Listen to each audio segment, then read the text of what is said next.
Welcome back. I am Dr. Stephanie Holmes. And since we're approaching the holidays, actually today that I'm recording, it's October 31st, which might mean some dressing up and family activities for some of you.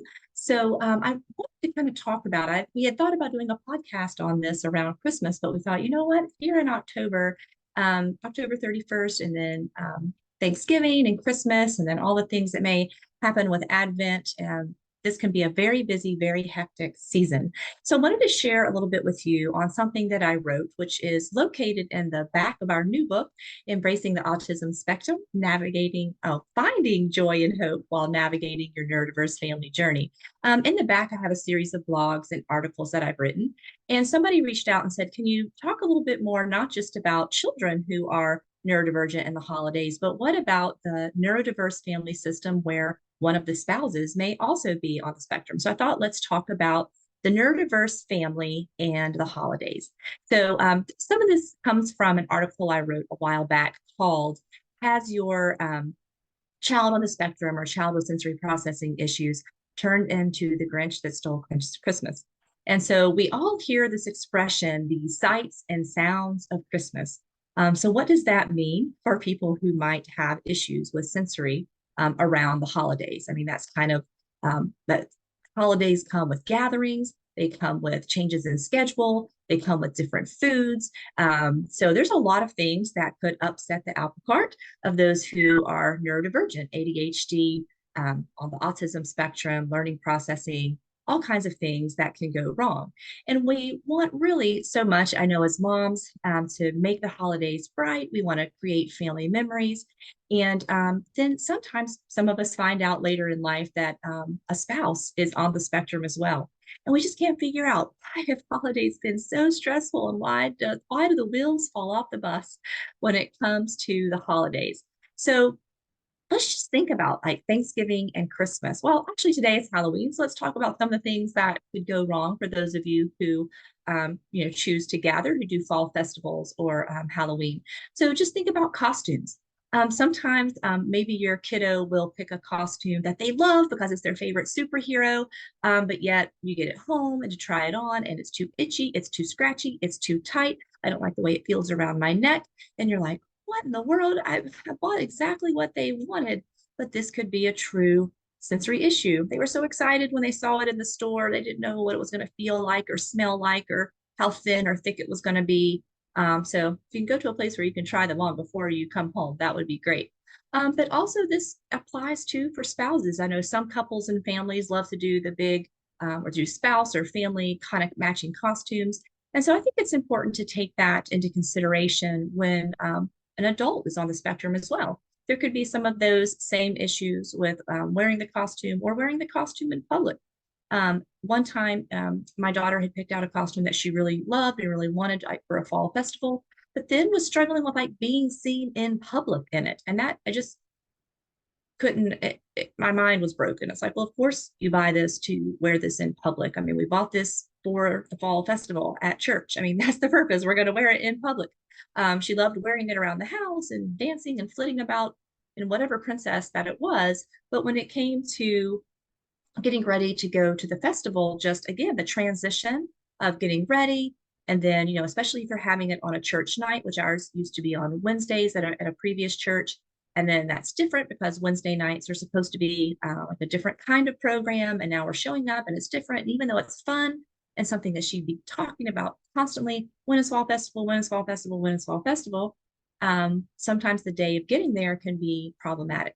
And so that can be the same thing for a spouse too. Autism is autism. And for those who are more sensory aversive, then it might be more problematic. So just the getting together, planning it.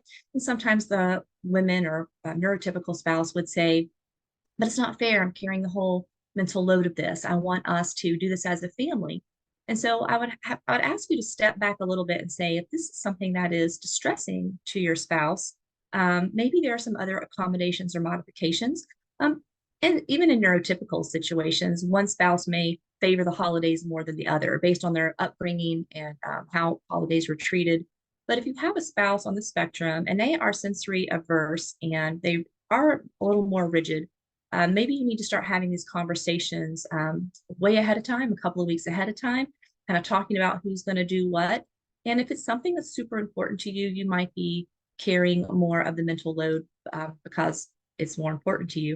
And while that doesn't seem fair, remember that sensory processing issues are real. So, kind of moving from the fall festival season, we start moving into Thanksgiving. But again, we're thinking about how sensory issues are really complex. And so, this simple little definition I'm going to share with you doesn't do it justice. But sensory stimuli kind of enter through our five senses, right? We all know what our five senses are. And the neurodivergent brain does not process this information the same way as a neurotypical brain. So, sensory issues are real. They're not just making it up to be difficult, to be dramatic, or to be extra, as my daughters say. Um, my daughter would say things like, that's too loud, that's too bright, that's too scratchy, that's too spicy. It was usually too something because my oldest daughter was more sensory averse. So sensory issues have broad categories with subcategories, but a person diagnosed with a sensory issue may not necessarily be on the autism spectrum. Currently, they're saying around it was 1 in 100 before COVID, and now I've heard even 1 in 10 and 1 in 15 people, not just children, have a sensory processing issue. Part of that being home for 2 years, not being in schools and being out and being in our regular environment. Many people have developed sensory processing issues. So, and we're not just thinking about ADHD persons can also have sensory issues. So everyone on the spectrum has some kind of sensory processing issue, but not everyone with a sensory processing issue is necessarily on the spectrum. Now, the aversive person who is very sensitive, they will tend to use that word too. That new sweater that grandmother gave me for Christmas is too itchy. This costume is too lacy. This dress is too red. This new hair bow hurts my head. This food is too spicy. So as a parent, I understand the complexities of sensory issues. Now, before I knew about my daughter's autism, man, she complains about everything. Can anything satisfy this child? She is so ungrateful. But I really didn't understand at the time just how excruciating some of these things were for her. Now, there's also a sensory seeker side too. So my youngest daughter is ADHD, and she is a sensory seeker, and she loves to feel things, touch things, explore things. It's almost can't be bright enough, loud enough. She's censoring the seeking. She needs more sensory input into her situation. So that was difficult to navigate sometimes with a child who really needs more sensory information and a child that is opposed or aversive. Now, the other two types of sensory issues sometimes don't really play too much of a part, but there can be sensory underregulated, and that's usually what we would say my husband is he really doesn't pay attention to too much in the sensory environment at all. He's just not paying attention. He might be the guy in short sleeve shirts when everybody else is in long sleeve shirts. He's not typically dressed for the appropriate season, and he doesn't care. He doesn't care if he stands out, doesn't care if he's wearing socks and sandals, doesn't care if what everybody else is wearing if he's matching the appropriate thing because he's going to wear what's comfortable and just has a different feeling about temperature with his body. But some people can be super sensitive with temperature. Even just getting out of the shower or bathtub into the room that's warmer or colder can be very painful and very difficult for some people. And then there is the fourth type of sensory regulation issue that a person is just talking about the sensory environment, maybe a little, when I use the word inappropriate, I don't mean wrong, but just talking about, hey, did you notice that candle? Hey, look at how bright the lights are. Hey, did you see that that is red and the other ones are more kind of pink? I'm just kind of more noticing and in tune with the sensory environment. May not be averse to it, but just having a lot of conversations, and maybe other people aren't quite as interested in all of these different sensory things.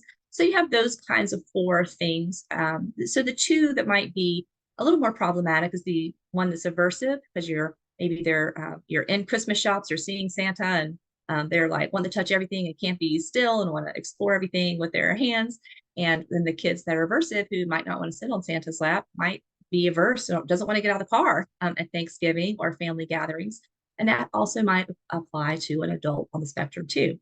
And so while that might come across as, being antisocial or not wanting to be with family, we've kind of come up with different ways that works in our families. When Dan's kind of had enough, and we kind of plan things around having celebrations, which is really important to me. Celebrations, decorating, birthdays, all of those things are super important to me, and family and relational building, but they're not relational building for Dan. Some of them tends to stress him out more. Well, let's talk a little bit more then, like what's going on in these sensory issues. So two of the brain-based issues that work here are the corpus callosum and the amygdala. So in the autism or neurodivergent brain, the amygdala tends to be 15 to 20% larger than average. So in simple terms, there's way more complicated than this, but in simple terms, the part of the brain that is sizing up what is a threat is over involved, and it's the fight or flight system is over involved in perceiving some things as threats that aren't threats to the rest of us. So part of the issues with sensory integration is this amygdala is sizing up sensory issues as a threat, which can cause that person to go into fight or flight. Now, to the average onlooker or maybe church person, you might think, oh, this child is having a tantrum. This child is just so fussy. This child is just so dramatic. But also what's happening is the corpus callosum, which the brain has two hemispheres. There's like connective tissue between the two hemispheres. That's called the corpus callosum. And what I've read in research is that, so the corpus callosum is responsible for information going to right and left side of the brain. In a neurotypical brain, the writer of one research paper said it works like an orchestra, a symphony in a neurotypical brain. But a lot of times in a neurodivergent brain, specifically if the article is talking about autism, it says that the corpus callosum sometimes works like an improv jam session, right? And if you've ever been to one of those, it can be pretty cool, pretty interesting music. And then sometimes it's like, cacophony of sound. Can we make this stop? So instead of this beautiful orchestra, the sensations are not being accurately communicated across the brain hemispheres. And also the amygdala is sizing things up as threats that might not be threats. And then for the seeker person, they're not getting enough stimulation. They're not getting enough sensory. And so they need more to regulate. So one of the best ways to help someone who is has a sensory issue or is on the spectrum is kind of learning to regulate sensory issues, learning, first of all, what overstimulates this person. There are patterns, there are places, environments, situations, smells, sights that might tend to cause these kind of meltdowns or crankiness or irritability, anxiety. And so at this time, you might really think, oh my goodness, my child or my husband has turned into a Grinch. So let's kind of talk about some early or easy kind of preventative measures. I just really believe in being preventative and proactive. Dr. Temple Grandin talks about a gentle, loving push. So there's a tension between just pushing your child into exasperation, which if you're Christians, it says fathers don't exasperate your children. So we just don't want to exasperate and push a child or a spouse into a situation that is too much, but neither should we just succumb to everything, just like, okay, well, that's going to be too hard. We're just not going to do that. There's this place in the middle of a kind of embracing a little bit of discomfort while we're building skills, but having some tools with us just in case. So as you get to know your child or your spouse and kind of what tends to trigger them, you can have things with you. So I remember our very first time when we went to Disney World, and I love fireworks so much. And like, how can you go and not see the big fireworks show at the end? But that was a problem for the girls. One of them needed to wear sunglasses, dark shades during it, and one needed to wear earmuffs during it because of the sounds. And so we kind of took things with us to kind of prepare for those things. Sometimes even in watching firecrackers kind of tying in the 4th of July, sometimes we would go and if my daughter was not into it, she could stay in the car with earmuffs on, and we could just sit right outside the car and be able to experience the fireworks. Sometimes we would go to buildings in downtown Atlanta and watch them from inside a building, which was kind of cool. You could turn on your own music, have some air conditioning, and still get to see the fireworks from all over the city of Atlanta, which was pretty cool.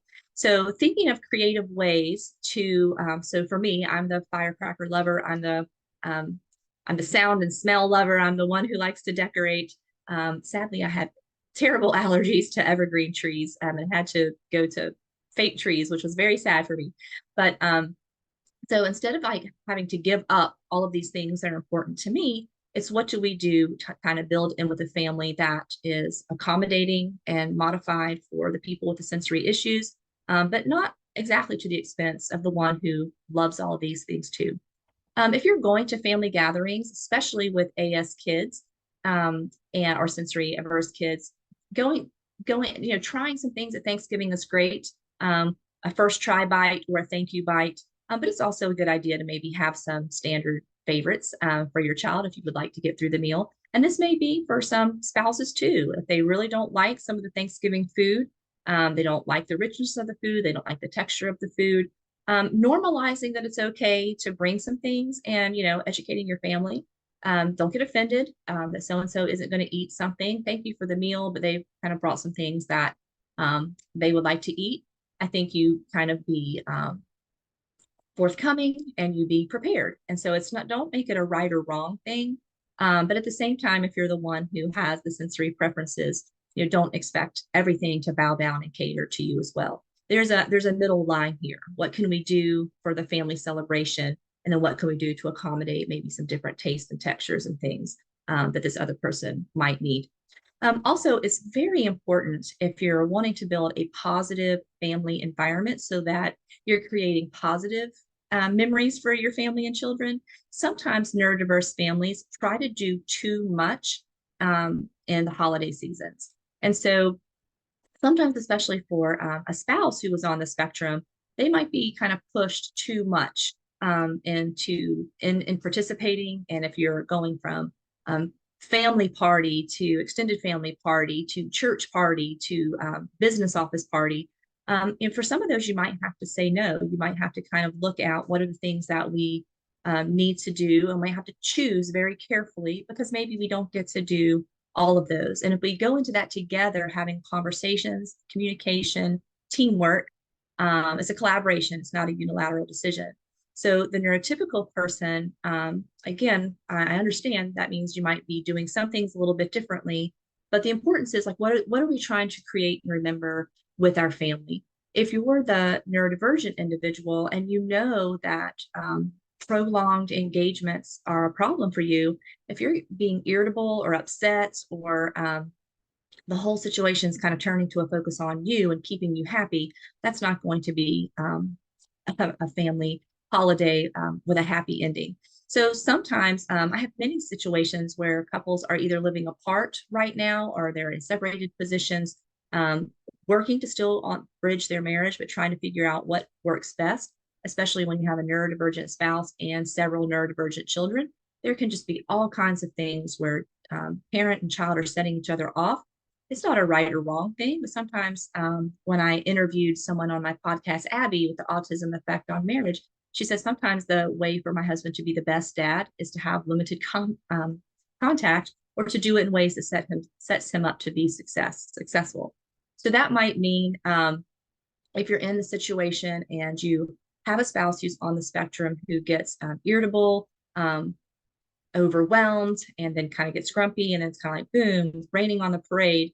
Let's think about that ahead of time. So maybe if the pattern is 1 to 2 hours seems to be about as much as we can do and hold things together and it be a pleasant experience for everyone, then maybe set up breaks. Maybe allow time for a nap or the person going and doing something by themselves for an hour or two to decompress.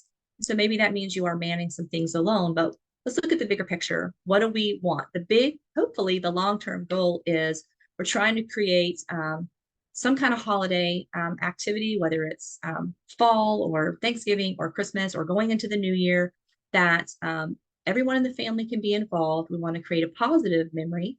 So if we've got trauma involved or abuse involved or people throwing things involved, that's going to create a very negative reminder and also create trauma for children around the holidays. And we don't want that. We don't want, the kids to be like, oh no, it's Christmas again. Oh no, daddy or mommy's going to blow up because they can't handle it. So let's just not do it. We don't want to create that kind of atmosphere in the home. So we're looking big picture and thinking about what is it then that creates a family environment, takes into consideration a spouse or children might be on the spectrum.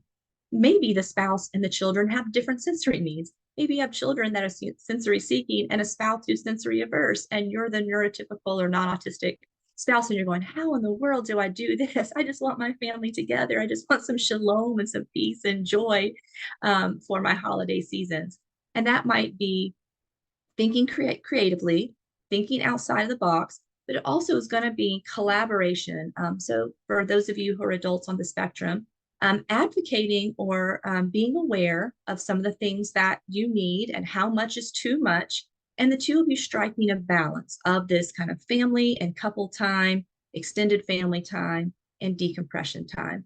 If you're pushing too hard because it's what everyone else is doing, this is what normal families do, this is what neurotypical situations do. Again, we're not comparing ourselves. Maybe neurotypical families can do more. But for me, approach I've had, and maybe part of it is because I knew of my daughter's autism when she was 5 to 6 years old, and holidays are so important to me. It was very important to come up with these proactive strategies. Yes, it's more work. Yes, it's more mental load. But for me, it's worth it because I love the holidays and traditions, and I want for everyone with different sensory issues in our family to be able to feel like they belong, to be inclusive, but we can't have trauma, and we don't want to have situations where we've created where mom or dad can't totally be here, or it's not safe, or it's trauma when whichever parent is here that might be having the meltdowns. So as you're thinking, as you're going into the holidays, today it might be too late if you're thinking, well, great, Dr. Stephanie, wish you would have posted this last week before I bought that $30 costume. Kind of this will be up then for the next set of holidays. As you're thinking about holidays are all about sensory, they're about family, which is social, and these are going to be problematic or challenging sometimes for our children and spouses with different needs. So as you go into the holidays, think about what are your big goals? What's going to create lasting positive memories that create high joy, high hesed, as you've heard me say, or attachments, and positive group or family identity. Thank you, and hope you have great fall holidays.